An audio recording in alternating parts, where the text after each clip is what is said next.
And we are live on the BR app. I'm Jake Ellenbogen. He is Cameron Lynch, and we are off the edge. And today we are going to be talking about 5 NFL trades we need to see happen. Before we get into that, you can follow me at JK Bogan on all socials, and you can follow Cameron Lynch at Cameron Lynch 50 on all socials. Former NFL linebacker, Rams and Bucks included. So Cam, we're gonna start off, since it's trades that we're talking about. We got a big trade that came in, or potentially big trade. Let's not forget Chase Claypool, his rookie season, did some things in Pittsburgh. He's being traded to the Miami Dolphins here. And I just want to get your quick thoughts before we get into our list on that trade. The rich get richer. It's kind of crazy, Jake, to see that. Chase Claypool is a baller, an all-out baller, like you said. When he played for the Steelers, he was causing some havoc. And so he's going to now cause some more havoc on the Miami Dolphins. They have so many weapons, with Waddle, with Cheetah. I mean, they just have so many folks. And think about the running game as well, right? We think about how the running game opens up the passing game. And I know folks can be double teaming those two fast receivers for the Miami Dolphins team offense. So now they have to deal with Chase Claypool as well. So they have a triple threat now at the wide receiver position. And it's going to be really cool to see what they do. And hey, Dolphins, Bills, AFC Championship, Jake. At this point, we talked about it before. I know I said Chargers, Dolphins, Chargers, Dolphins, but Bills, Dolphins, AFC Championship. If the Chiefs don't have something to say about that.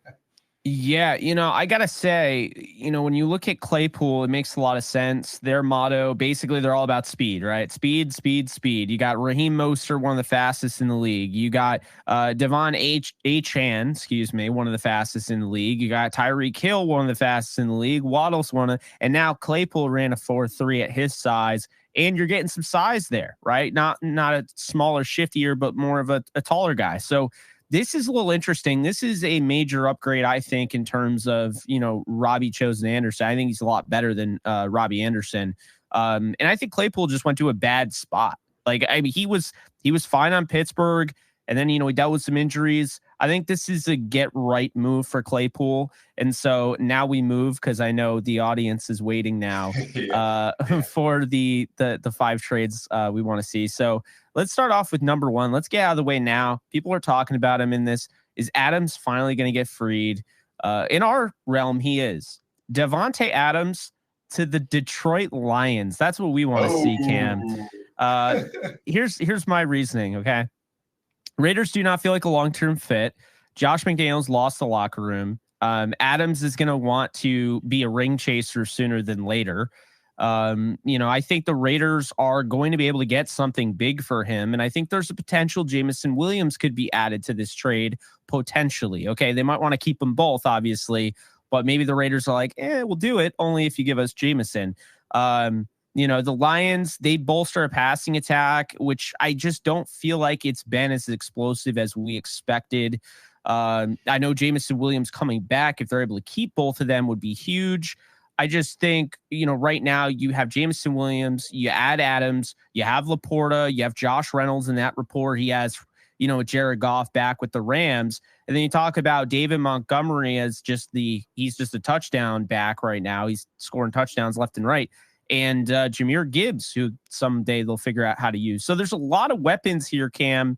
And then, you have Goff as now your franchise quarterback you're committed to. I feel like it's a lot easier now that you know the direction you're going in at quarterback to go out, get another weapon. Adams gets to play winning football again in an offense that I think would suit him well. Yeah, it's funny. I'm just reading the chat here, Jake, and the Raiders fans are going off. And what I will say, you talk about Adams going to the Lions. Just check this out here, right? Amon-Ra St. Brown, he's doing his thing, right? But he needs someone. Jared Goff needs another target. And you think about the Lions, I can see them getting a wild card, moving into the playoffs and seeing what that looks like. But Jake, I did see something here. It said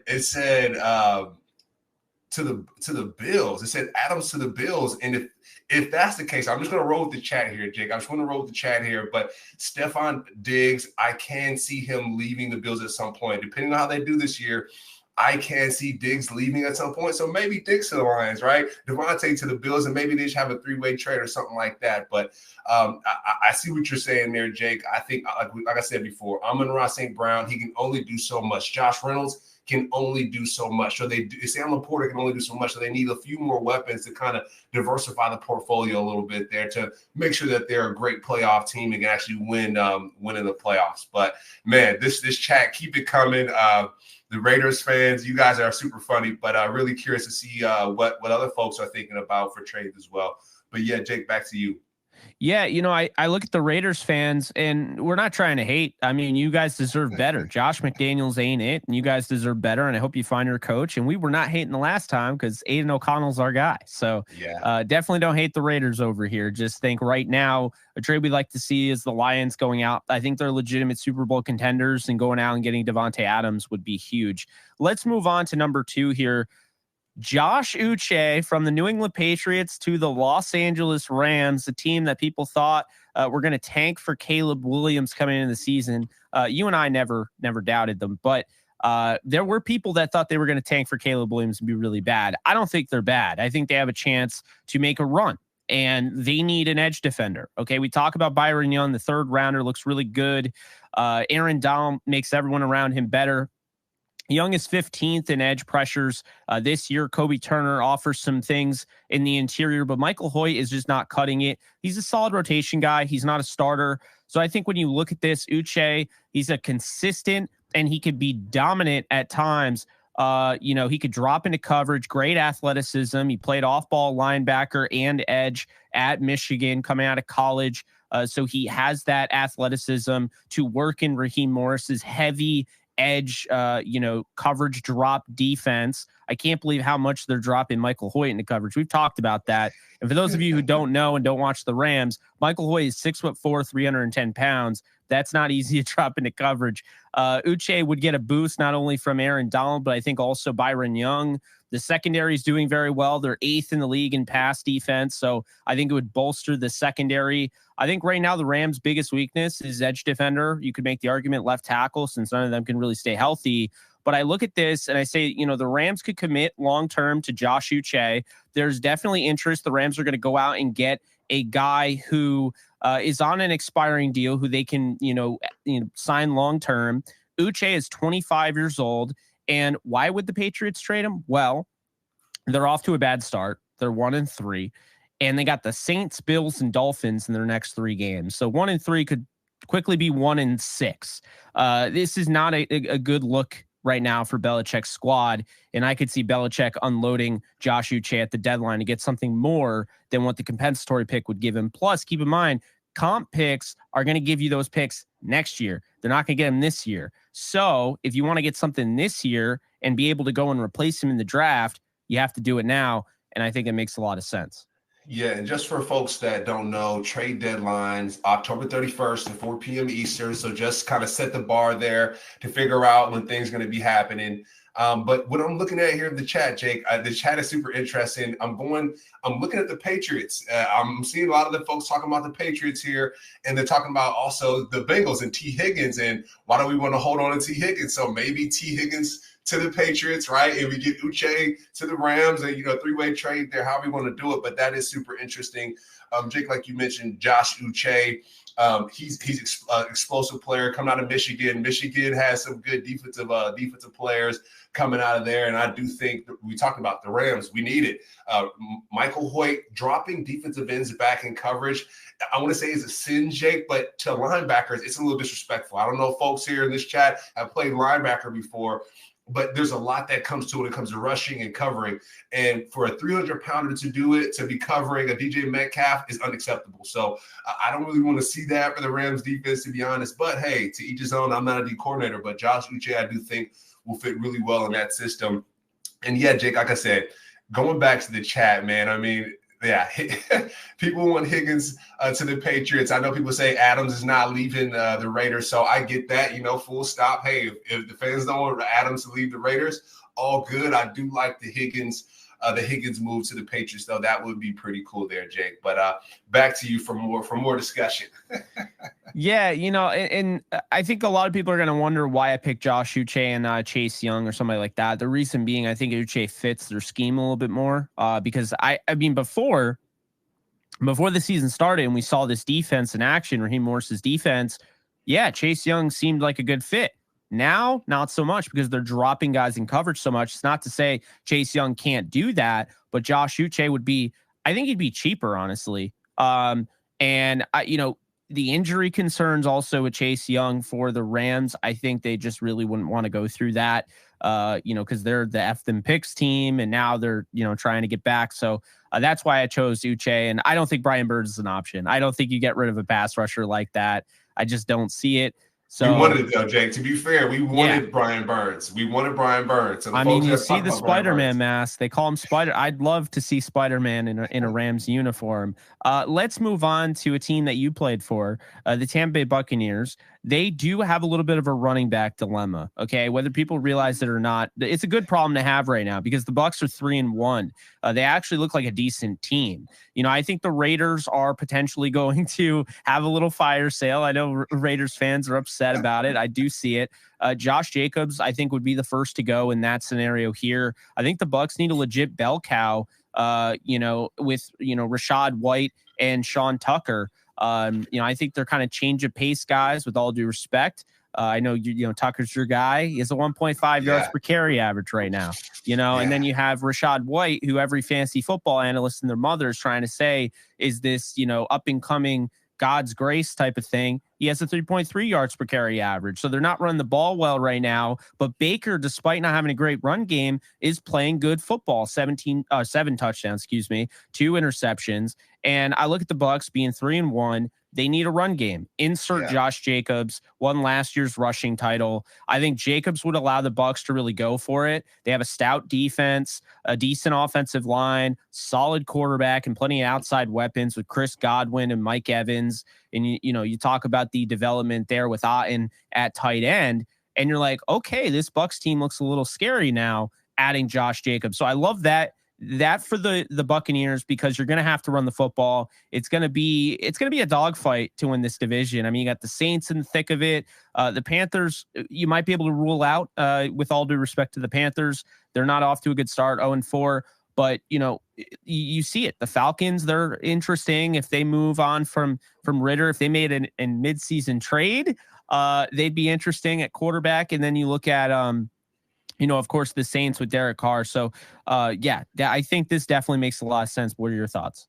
Yeah, I mean, I'm curious to hear what the Raiders fans think about with Josh Jacobs. I know, Jake, we talked about he had the rushing title last year. This year, I know he's been struggling. It's been a little up and down. I think one game he had like -2 rushing yards. And for me, I'm like, hey, what the heck is going on? So Raiders fans here in the chat, please feel free to let me know, because I'm not sure what's going on there. Is it Josh McDaniels? What is he rubbing the players the wrong way? Like, what is going on in that locker room? Just quick background on what the Syracuse. So, when you think about Chandler Jones, I'm like, hey, I'm praying for Chandler. How are things going with him? But my question is, for Josh Jacobs to not be running the ball too well, the things to be in disarray at that organization, what's going on? And the Buccaneers would be gladly to have Josh Jacobs revive his career, right? But get things going on the proper track. And just a little note for the Raiders fans, for Josh Jacobs, before he goes out to Tampa, it's super hot out there. I know it's hot in Vegas, but there's some seasons there, Jake. But when you get to Tampa, it's going to be hot. December time is going to be about 90 degrees. So if he does decide to go to Tampa before the trade deadline, drink some Pedialyte, my man. This next one's a big name, was in the poll, got some votes. Chase Young going to the Texans, because that's right, Cam. You and I have been talking about it off season. We really like DeMeco Ryans. We really like the potential there, but we really like what he's building. And we've seen it. We've seen this team as a problem. They're pretty much what we expected, that pesty team, but I think they're better than what we thought.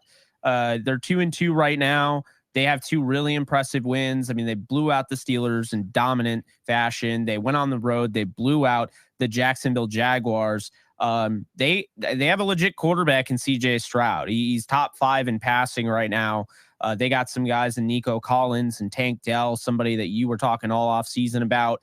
So, Dameon Pierce hasn't really gotten going. I know there are people that are like, hey, go out and get a running back. I like Singletary and Pierce personally. I like Robert Woods. So I don't think and John Mechie as well. So I don't think they need to go wide receiver. Go out and get Chase Young. I like Chase Young, D'Amico Ryans. He like you mentioned, he coaches great Ohio. He has coached great Ohio State defensive ends, right? You're talking about the Bosa brother at the 49ers.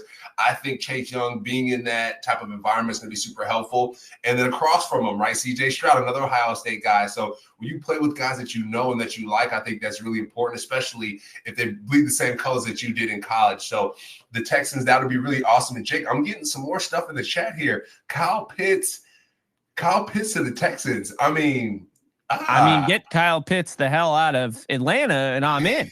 Like, he doesn't get used. He's a paperweight, and the guy had 1,000 yards in his rookie season. So, yeah, I mean, I'm absolutely, and I wasn't even really thinking about Kyle Pitts because I don't even think it's an option. I do think all the 5 guys we're listing today are guys that could get traded, legitimately. Yeah, but you got to give folks what they want, right? The folks want Kyle Pitts, you know what I mean, to the Texans. Give the folks, and also, too, Jake, I know just with time, he want to be conscious, but Mac Jones, I'm seeing a lot of Mac Jones conversation. Jake, do you think Mac Jones will give? I know this is like a mid-show adjustment, but what do you think about Mac Jones? Because the fans want to know, is he going to get moved? Where would he get moved to? What does that look like? I know he won't get moved to the Jets, right? Because the Patriots folks hate the Jets, but I don't know. What are your thoughts there, Jake? I don't know. I don't know. I mean, I think he'd probably be an off-season trade, and they go out and get somebody in the draft. I mean, Mac Jones needs to focus on not kicking people in the balls. That's what he needs to focus on. I mean, come on now. It's fair. He's become the Grace Noun in the NFL, and everyone in the comment section knows it. So, I think right now that's what that should be the focus there. The Raiders will pick up Mac Jones. I think the Raiders are better off developing Aiden O'Connell, if I'm being honest. Mac Jones had a couple good games, and then he kind of fell off a little bit. But going back to Chase Young here, Cam, I want to bring up something. They have their franchise quarterback. They went out and they traded those picks to go out and acquire their franchise pass rusher, their defensive end in Will Anderson, and to add Chase Young to Will Anderson. And keep in mind, they could do this. They got the quarterback on the rookie contract. They got the edge defender, Will Anderson, on a rookie contract. Go out and get Chase Young, pay him. There you go. You're set. You got your Jonathan Grenard is solid. Chase Young would be a massive upgrade over Jonathan Grenard. Let's not kid ourselves. So to me, the Texans, this is them adapting. Okay, we knew we were better than they told us, but I don't know if we knew we were this good. And now that we're this good and CJ Stroud is this good, we have a chance to win this division. In order to claim that division, man, we need to go out and we need to make this move. I think Chase Young makes a lot of sense for the Texans, and he goes to a defensive-minded coach. It's a win-win for everybody, I think. And Washington didn't add the 5th-year option. They don't look good, and I think Ron Rivera is going to get fired. So I don't really see anything really there for him. Ooh, brutal. I mean, hey, football's a tough game, Jake. Football's a tough game. And you think about it, I know we're talking about Ron Rivera at the Washington football team. I know things were tough for them last night against the Bears. So, hey, we'll see what happens. Another place where things are getting a little rough, Jake, is the Denver Broncos. And I see a lot of folks here in the chat saying, hey, what about the Broncos? Who are they going to get? Patrick Surtain, Jerry Jeudy. Where are they going to go? What does that look like? I mean, that's a DB and a wide receiver opening. What does that look like? And I just brought up a wide receiver, Jake, that I don't think will be at the Bills much longer. So I don't know if we would want to go to the Broncos, right? Who would want to go to the Broncos? But the folks here have a point. I do think we have to address that at some point. What does that look like for the Broncos and some of these teams that are really struggling, right? You mentioned Washington. They're struggling. Ron Rivera, there's going to be a lot of changes in the offseason. I don't know if stuff's going to happen at the trade deadline, but there's going to be a lot of changes. So I'm curious what that looks like. But, Jake, yeah, back to Chase Young. I do hope that he figures out his career, right? Similar to, I think about like a Christian McCaffrey, right, where you have a player that we know he's a baller. He's played for a team that didn't really work out for him, and he's kind of, I want to say, like above – Christian McCaffrey was never above average, right? Let's get that full stop there. But he was hurt and things were happening. But he was playing about 80% of his total potential. And now he's at San Francisco. He's playing at about 99. So I do think if Chase Young's able to go from the Washington football team over to the Texans, I think you'll see that 99% of that Chase Young, strip sacks, whatever he was at Ohio State that we saw. I think we'll see that Chase Young if he does move on from the Washington football team. Yeah, I mean, I think it's really about staying healthy. I think this is a good fit for him because he wants to be somewhere where, of course, he's going to be wanted long term. And just to not get my 5th-year option picked up, if I'm Chase Young, I'm like, man, you drafted me number 2 overall and you don't want to bring me back an additional year. I don't know about this. I'm definitely not going to be back. I'm definitely not signing with you guys. That's how I'd see it. So, I think when you look at it, Chase Young makes a lot of sense for the Texans. I think they're ahead of schedule, and I think pass rush is everything. The secondary, I was thinking maybe a little, corner help, safety help, but we decided to give safety help over to the Colts here, and this is our last one. Budda Baker to the Indianapolis Colts, who we talked about the Texans being ahead of schedule. Indy looks ahead of schedule. That defense is rocking and rolling right now. I thought they did a great job against the Rams, kept them in that game, the 29-23 game. You look at the offense. I was so, impressed with the way Anthony Richardson played. We talked about it, had every counter in the book for what Raheem Morris, Rams defense coordinator, was throwing at him. You have some weapons. I wouldn't be against them going out and getting another weapon. I do like Alec Pierce. I have faith he's going to develop. I really like Michael Pittman. I think they have some guys there. Obviously, you saw Josh Downs, that incredible catch over the middle in that game.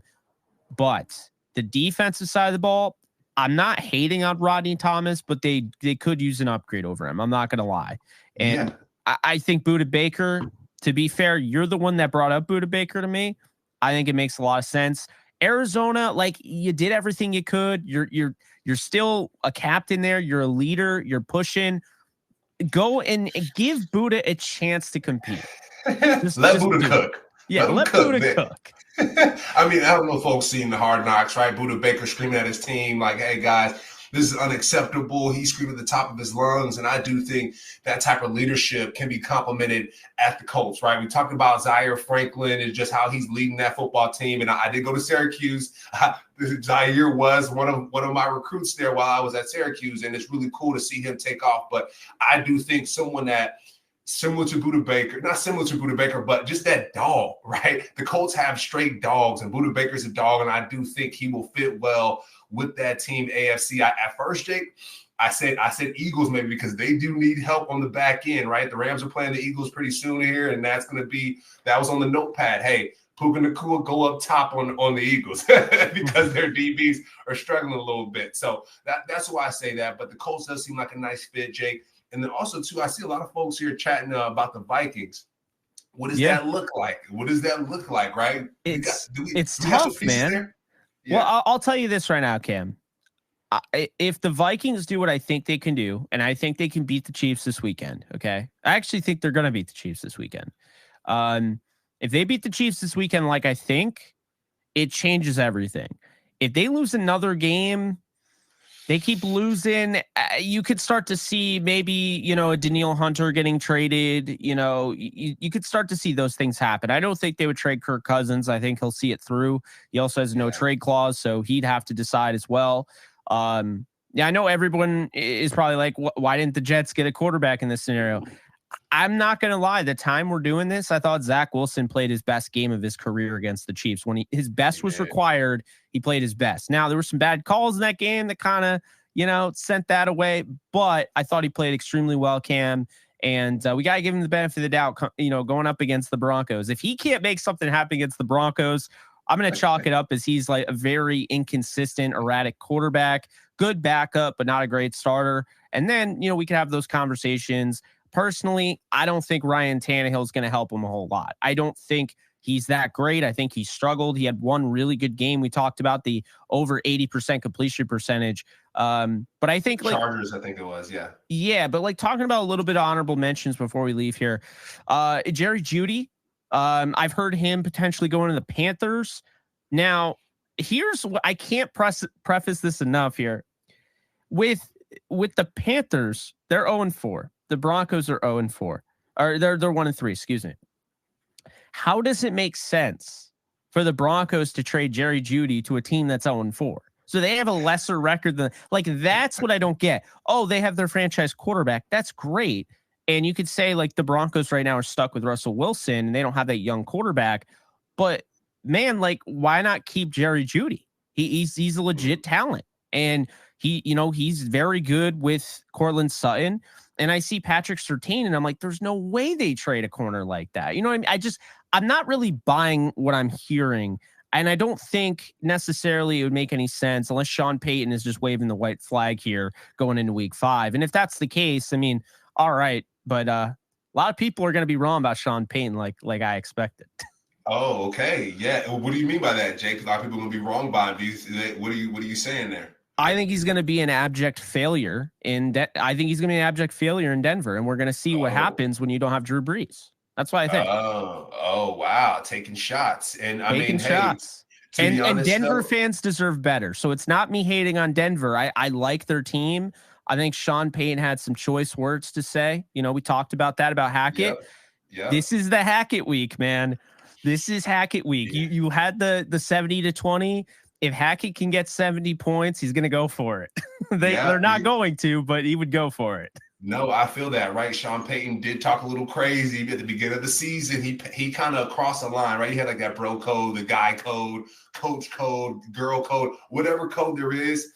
He sliced the line on that code, and I do think that now coach is going to be teeing off on him, right? Because that could have not only been Nathaniel Hackett, but that could have been McDaniels. That could have been any other coach in the league that he talked crazy about. So he has to pay for it. But what I will say, I saw some folks jump in and talk about Mike Evans. Now, Mike Evans, you talk about honorable mentions. I want to talk about the Buccaneers a little bit. Talk about Mike Evans. I don't know if he will leave by October 31st, Jake, but I do think the end of this year, Mike Evans and Devin White, I don't know if they'll be Buccaneers anymore, Jake. Depending on how they play, I do not think they'll be Buccaneers anymore. What teams they go to, I'm not sure. I think when it comes to the wide receiver position, right, who needs wide receivers here at this point, right? Running through the chat and seeing who has wide receivers. But I do think that those guys will not be Buccaneers anymore after this season. Just to hear kind of what they went through, right? What they went through just kind of when it comes to the negotiation phase. They were outwardly spoken about it, right? Mike Evans' agent was, and Devin White was himself. He was outwardly spoken about it. So I just don't think that they'll be there next. I know the Chargers with Mike Williams. I know Mike Williams got hurt. I know he'll be back next year, but imagine a Mike Evans maybe coming to the Chargers. Maybe that might be too much, Jake. Like a Vincent Jackson, like an opposite Vincent Jackson who went to the Bucs and started with the Chargers. Having him go from the Bucs and going to the Chargers. Rest in peace, of course. Vincent Jackson was awesome. Sad stuff there, but yeah, no, I could definitely see that. But I think that's going to do it. Yeah, that's going to do it. It's been a lot of fun. We hit on everything we wanted to hit on. Appreciate you guys for hanging out with us. And we'll be back, next time. So once again, follow me at JK Bogan on all socials. Follow Cam at Cameron Lynch 50, and we are out. Later, folks. Take care.